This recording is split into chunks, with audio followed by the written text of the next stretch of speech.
Good morning. Thank you for being with us. My name is Jessica Simmons. I work for the Georgia Technology Authority, and we're providing technical assistance to the Office of Planning and Budget for the Capital Projects Fund grant. And this is round 2 of this program for broadband infrastructure. This is our second applicant workshop for this particular grant. And this is just a follow-up following our service verification process, and just to briefly talk through the application process and if there are any questions as well. So with that, I will go ahead and go through our presentation. Again, the timeline for this grant, the notice of funding opportunity and the service verification process opened on February 15th.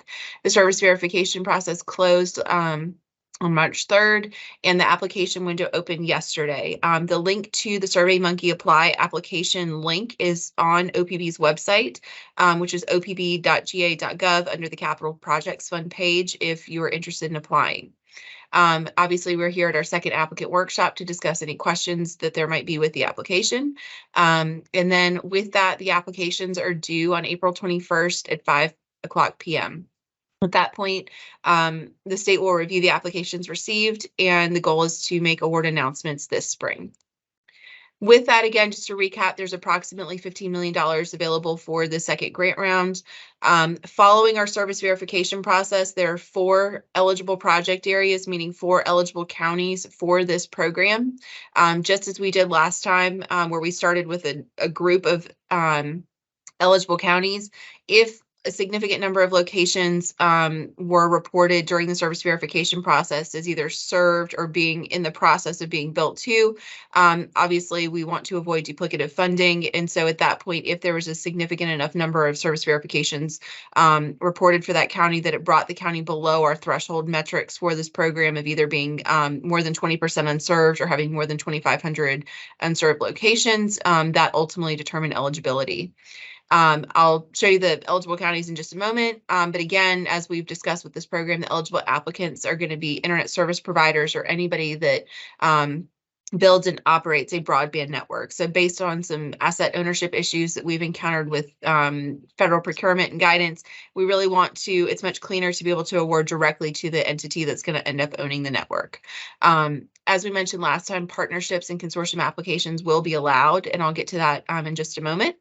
And then as we stress on each of the calls, the state has selected the locations that we believe that are unserved based on our mapping efforts to be eligible for these programs. And so to apply for these programs, it's incredibly important that applicants request the eligible locations from the state. And you'll just do that by emailing me, and my email is here in the slide.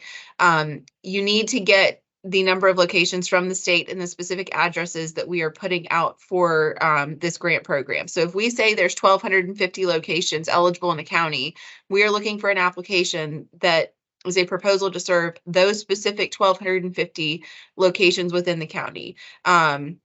Not a subset of those locations and not more of those locations. We are looking at the exact locations in a proposal to serve the locations that the state is putting out for bid.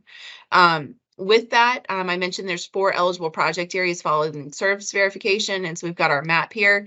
Those ultimately are Calhoun County, Eccles County, Miller County, and Webster County that still meet our criteria following the service verification.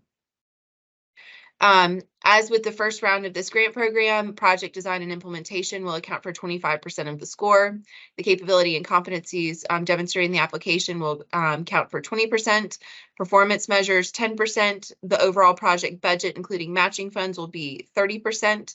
Community engagement 10%, and then the affordable offering 5%.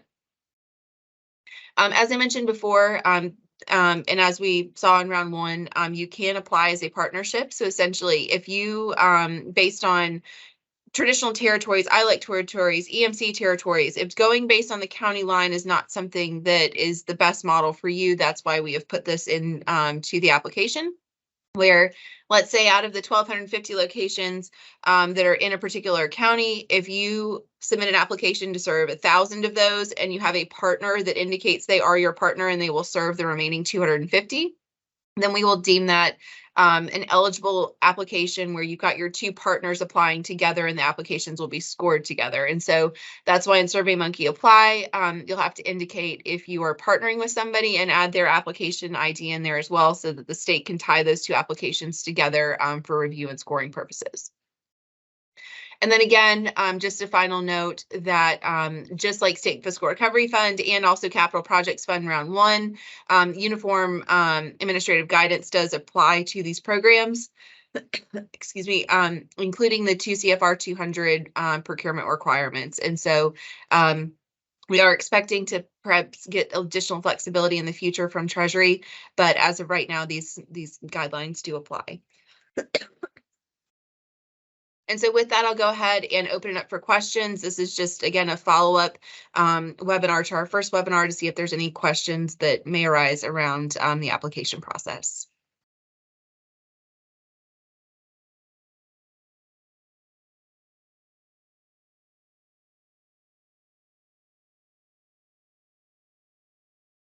All righty, just want to check one more time. Are there any questions?